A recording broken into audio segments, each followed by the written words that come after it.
Hello everyone, welcome back. Today I'm going to be knitting. I'm participating in the Knit for Food knit-a-thon today, and I'm knitting for 12 hours from 9 a.m. to 9 p.m. Central Time. And the Knit for Food fundraiser, if you hadn't heard of it, we're raising money for 4 different organizations that fight hunger. Feeding America, World Central Kitchen, No Kid Hungry, and Meals on Wheels.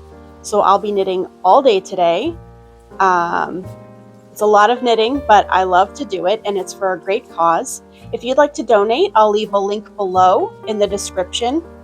You can click on that. The organizers for this fundraiser use a website called Give Butter, and the money that is raised is divided equally between the 4 organizations. So any amount helps if you're able to donate. I super appreciate it. I thought while I'm knitting today, I could answer some questions that people have had for me. I had an Ask Me Anything over on my Instagram stories earlier this week. So I thought I would go ahead and answer those questions. Oh, I'm getting a little bit ahead of myself. I wanted to share what I'm knitting first. I am working on Thornbush by Rosemary Hill. You can find the pattern on Ravelry. It is a cardigan, and I'm trying to find a way to show it to you here. This is actually upside down, but you can get an idea for the colors that I'm using. It's got this nice lace panel in the back that I love. This yarn is by Destination Yarn. I'm using 5 colors. I haven't gotten to the 5th one yet. Let's see if I can remember them all. This is Sailor's Delight. Oh, this might be Azalea. I'll put all the colorways in the description below just in case I'm wrong. This pretty blue color is Summer on the Great Lakes, and then I'll be using a really dark blue called Superior. So that's what I'm working on today. I've been working on it for probably about a month already, and maybe a third of the way done. I've got a ways to go still. It's a pretty big project. And then this shawl that I'm wearing is the Glimpse of Light shawl by Helen Kennedy. That's also on Ravelry. And I knitted this with the Knotty Pine Fiber Company Bighorn sock yarn in the Pendleton colorway. This was actually included in, let's see, the 2024 Advent from Knotty Pine Fiber Company. And I love it. I love the color combination in this. So that's what I am working on. Let me see where I am with my knitting here so I don't make a mistake.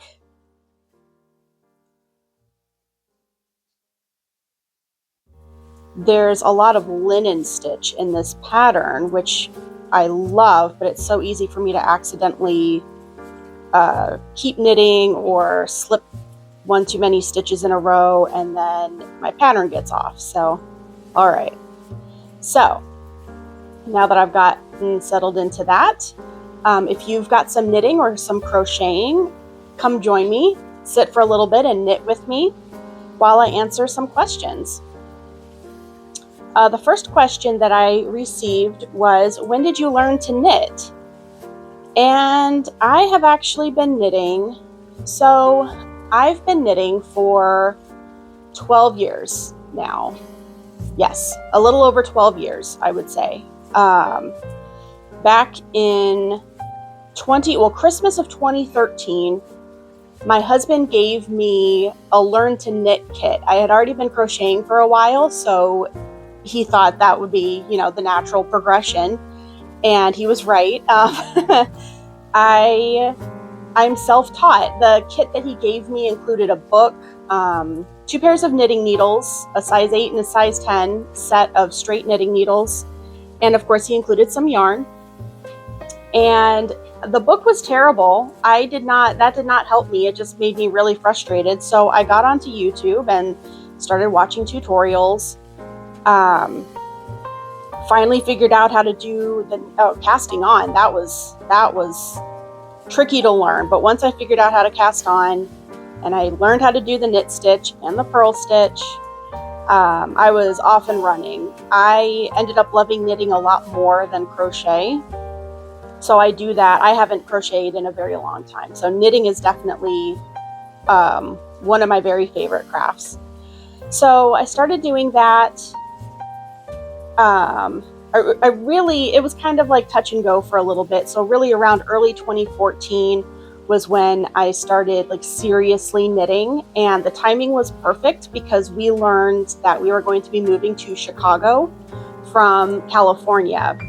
We'd been living in the Bay Area for a few years, and this was right after the Midwest had that big polar vortex situation where it was just like one of the worst winters, and we moved here right after that. So I figured, what better time to learn how to knit? I can make hats and scarves and whatever for my family. It ended up being perfect timing, and now I knit all kinds of things. I'm really glad I stuck with it because I thought I was never going to get it. I thought, this is too hard. But I thought, you know what? My husband gave me this gift. He knows how much I enjoy crafting. I need to stick with it. And I did. And I'm really glad that I did. So yeah, about 12 years now I've been knitting. And now since then I've discovered hand-dyed yarn and, these small businesses that dye yarn and yarn advents. And oh my goodness, I love it. I love all the colors. It's a lot of fun. So let's see. Oh, there was a follow-up question to that one. Does your craft choice differ with the seasons? That's a really good question because I do like to live seasonally.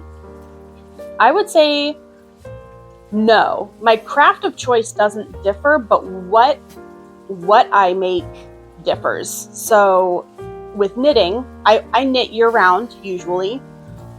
Sometimes the really sticky, humid days, I might put the yarn down. I might not be able to handle it for those really humid days, but what I knit will change. The weight of the yarn I knit with might change, or probably does change. In the winter, I love to work on a sweater or some hats. A lot of times I'll make hats for Christmas gifts. I love the nice squishy, cushy yarn. I usually work with wool. In the spring and the summertime, I'll usually switch to lighter weight yarns.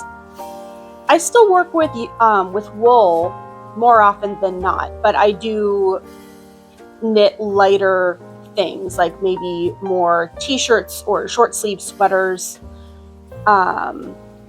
lacy type shawls, or sometimes scarves. Yeah, not really scarves in the summertime.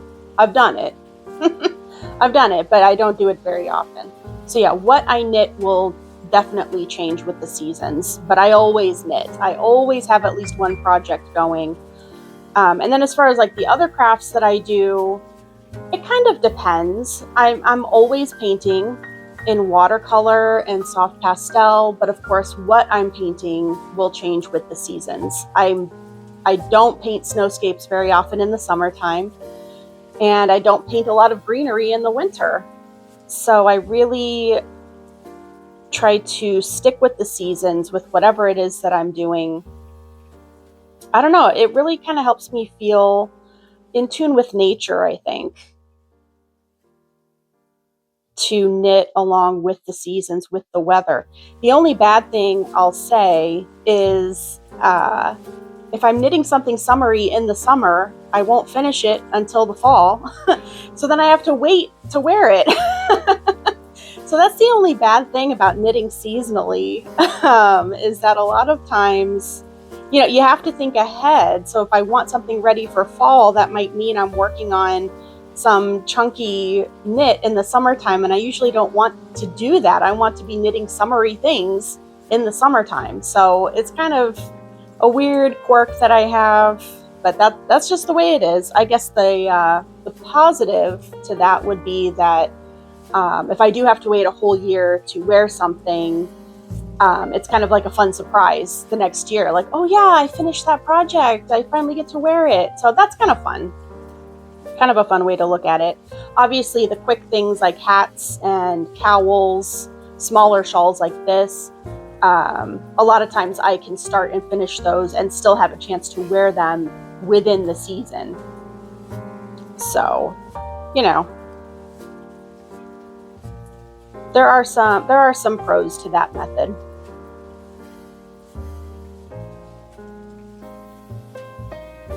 By the way, if you are knitting along with me today, I would love to hear what you're working on. So leave a comment below. Let me know if you're knitting or crocheting or sewing, if you're into quilting, or if you're doing something else that's crafty. I'd love to hear about it. So leave me a comment letting me know what you're working on today. I will tell you, this is a very long row. I forget how many stitches, but it's going to take me probably this whole video just to get through one row.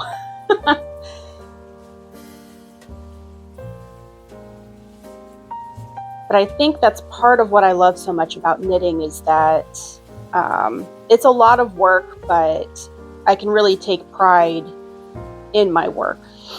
Okay, so the next question, how do you decide what to paint? Where do you get your inspiration? That is a really good question. I get my inspiration from a few places. Probably one of the most common things I turn to is a website called Unsplash. And if you have been following along for a while, you'll see when I link the reference photos in the descriptions, they'll take you to Unsplash. And those photos that I use are copyright free.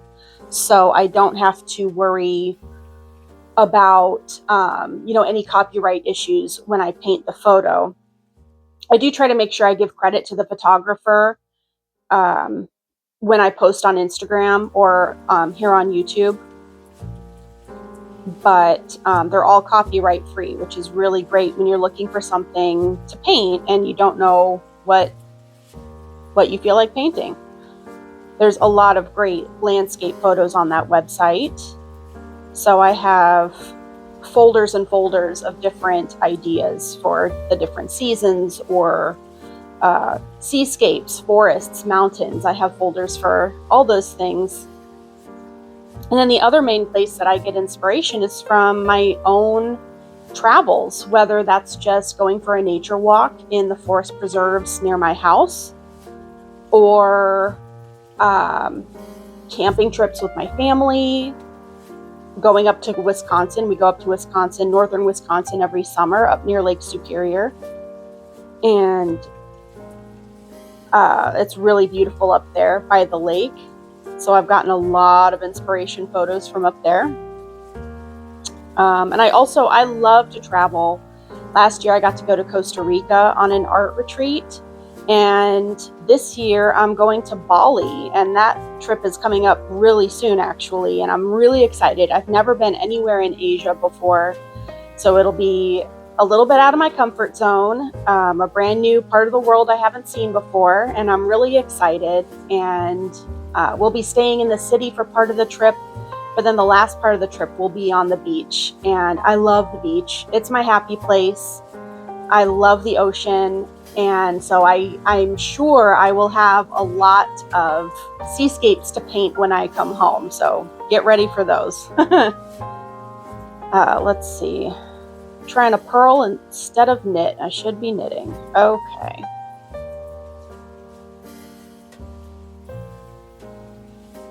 And I probably talked about this a little bit already, but painting is another thing that I like to do with the seasons. And it's kind of tricky because living here in the Midwest, you feel like, hang on, I need to check these stitches, make sure I did it right. I think I'm okay. Yes. So living here in the Midwest, especially recently, and I've talked about this a little in my past videos, we get that little bit of spring, like we'll have a 70-degree day, and then a week later we'll get snow. So that's always a challenge, trying to get into the spirit of the season when the weather isn't really matching up with what you feel it should be. That's been a challenge since I've moved here. So, but that's okay. That's okay. Because, you know, maybe I really wanted to paint another snowscape. And then I've got the chance to do it because there's more snow on the ground and I'm in the mood to paint some snow. Always interesting stuff happening.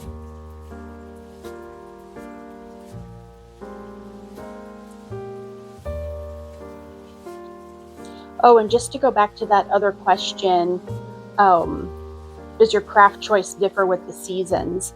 I did think of something that does tend to change. I do work with air dry clay some of the time. It's something that I've only started doing in about the last year and a half.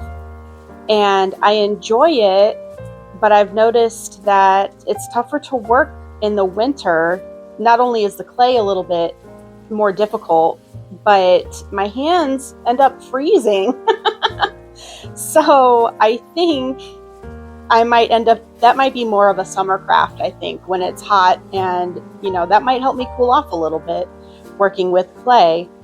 So yeah, I think most of my sculpting, I think I might switch that to the summer. I think that was another thing that was like a Christmas gift.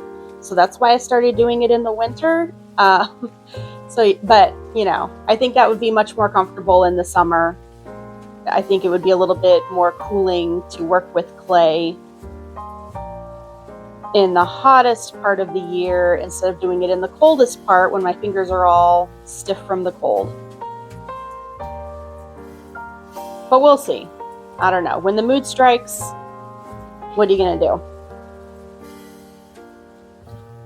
Anyway, I am about done with this row. So I think I'm probably going to wrap it up here for now. If you liked this style of video, please let me know. I think this could be a fun thing to do every now and then. And again, if you'd like to donate to the fundraiser that I'm participating in, the link is below.